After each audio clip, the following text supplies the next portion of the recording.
Everyone, my name is Rucha Ambikar and I am an assistant professor of sociology and anthropology here at BSU. This is my 5th year here and this is my second Bollywood honors lecture. And so what I'm trying to figure out is how are women portrayed in film, but also how is this whole dichotomy of where women fall in Indian society presented. I know when I introduce this as representation of women in film, it appears to be a really serious conversation.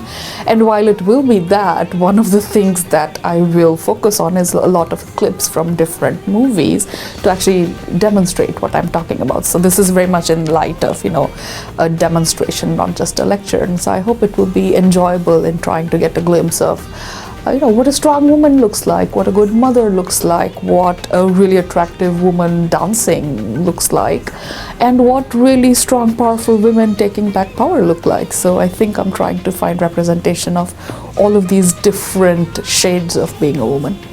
Also, the Bollywood films are really interesting, they're colorful, there's music, they're really entertaining, and it's a good way of trying to understand a new culture.